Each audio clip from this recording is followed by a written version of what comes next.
네, 북한의 핵과 미사일 위협에 대응해서 우리 땅에 전술 핵무기를 재배치하자는 논란이 계속되고 있습니다. 청와대는 정부 차원에서 재배치 여부를 검토하지 않고 있다 이렇게 밝혔는데도 논란이 거듭되는 이유 어디에 있을까요? 김주환 YTN 정치안보 전문 기자와 함께 짚어보겠습니다. 자, 김주환 기자 나와 있습니까? 네, 김주환입니다. 예. 자, 이달 초에 송영무 국방장관이 미국 방문 기간 동안에 전술핵 재배치에 대해서 언급했다. 이래서 이제 논란이 된 적이 있었는데요. 지금 전술핵 배치, 핵무장 이 문제가 지금 더 확산이 되는 그런 모양새예요. 네, 이 문제를 하기 전에 우리 북핵 위기로 인한 한반도 정세부터 좀 설명이 필요할 것 같습니다. 예. 일단 북핵 위기에 대응하기 위해서 한동안 계속 언급되는 것이 선제 타격 논의니 혹은 예방 타격 논의니 이런 얘기가 나오지 않습니까? 예. 그래서 유사시에 북한의 전쟁 움직임이 있으면은 이를 예봉을 꺾기 위해서 북한 지도부를 정밀 타격을 하겠다. 이것이 이제 이른바 선제 타격론입니다. 그런데 여기에도 물론 허점은 있죠.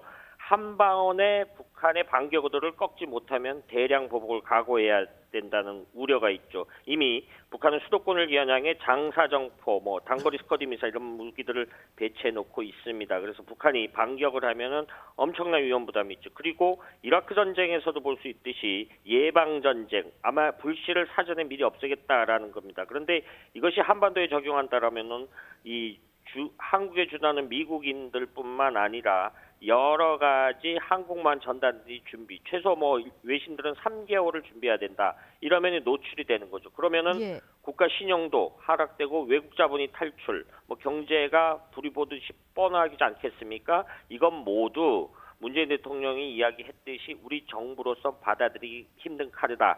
이런 와중에 전술핵 배치가 논의되고 있다. 이렇게 보면 되겠습니다. 예, 그래서 전술핵 재배치 얘기가 계속 나오는 건데 청와대는 지금 검토하고 있지 않다. 이렇게 입장을 밝히고 있는 상황입니다. 그렇다면은 유엔 같은 국제사회에서 실행하고 있는 지금 대북 제재안의 효과 여기서 좀 기대를 해볼 수 있지 않을까요?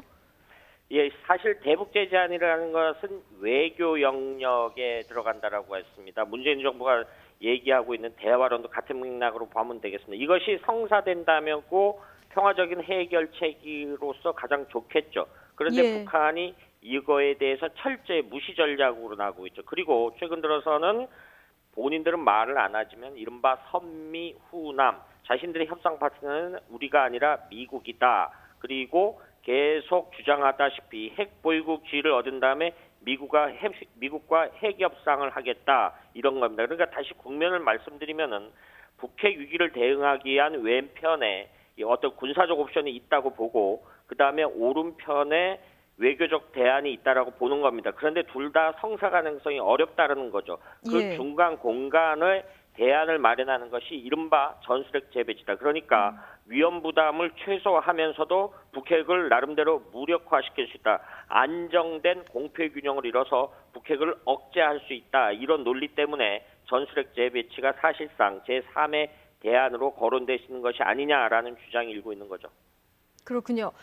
자, 엊그제 밤이었죠. 문재인 대통령과 트럼프 대통령이 전화 통화를 했는데요. 한국의 탄도미사일 중량 제한 해제에 합의했다. 자, 이 소식은 이미 보도를 해드렸고요. 그런데 두 정상 간 통화를 두고 지금 첨단 무기 구매 승인이 있었냐? 지금 이 문제로 뒷말이 무성합니다. 구체적으로 어떤 내용입니까? 네, 먼저 배경 설명을 하면은 한국형 탄도미사일의 탄도 중량을 해제한다. 이거는 1978년 이후 38년에 미사일 지침 족쇄가 풀렸다 이렇게 봐도 되겠습니다. 예. 그런데 그 이면에 이번 미국과 합의하는 대가로 미국이 우리에게 무기를 대량 구매를 요구한 것이 아니냐라는 의혹이 제기된 거죠. 이 발단은 이 양국 정상의 통화가 끝난 다음에 백악관이 보도자료를 냈습니다. 그 보도자료 내용이 뭐냐면요. 트럼프 대통령이 한국의 미국산 군사 장비와 무기 구매를 개념적으로 승인했다 이렇게 되어 있습니다. 개념적 승인이라는 것은 미국이 동맹국들에게 무기를 판매할 경우에 물론 동맹국들이 사전에 요청을 합니다. 그런데 이 부분에 대해서 미국의 최고 군 통수권자인 대통령이 어떤 사전에 오케이 사인을 보냅니다. 그러면 이제 관련 절차가 이루어지게 되는데요. 예. 개념적 승인을 한다라면은 우리로서는 해당 무기 도입 절차가 빨라지게 되는 그런 장점은 있습니다. 예. 그렇군요. 네, 일종의 진실 게임 같은 양상인데요. 한미 그 미사일 지침 개정 뒤에 지금 미국산 무기 도입이 이어지곤 했던 과거 선례로 볼 때 의혹이 단순한 억측만이 아니지 않느냐 이런 지적도 지금 나옵니다. 이 부분에 대해서는 어떻게 보십니까? 예, 먼저 하나 짚고 넘어갈 것이 미국의 지금 백악관의 이런 입장에 대해서 우리는 그런 적이 없다라고 어제 청와대 박수현 대변인이 공식 밝혔습니다. 그런데 네. 지금 말씀했다시피 과거에 그런 의혹이 억측만이 아니었다 이런 전례들이 있었어요. 2001년도 경우인데요. 당시 탄도미사일 사거리가 300km로 확대됐었습니다. 그 이후에 우리가 미국산 무기를 상당수를 구매한 적이 있습니다. 그리고 2012년 10월 때도 비슷한 일이 있었고요.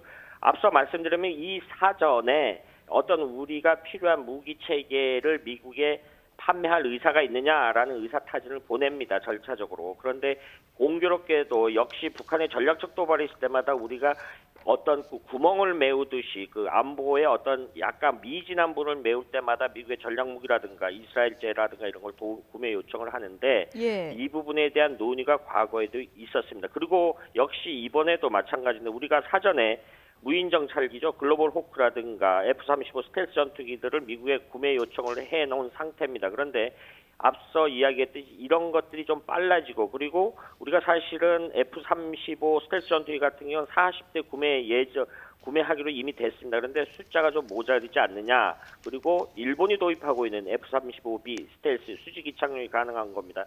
이런 형태의 무기들이 어떤 이번 미사일 지침이 사실상 없어진 거를 계기로 우리가 추가 도입이 가능하지 않겠느냐 이런 인식이 논의되고 있는 거죠. 예, 예상 가능한 상황이었군요. 알겠습니다. 여기까지 듣겠습니다. 김주환 정치안보 전문 기자였습니다.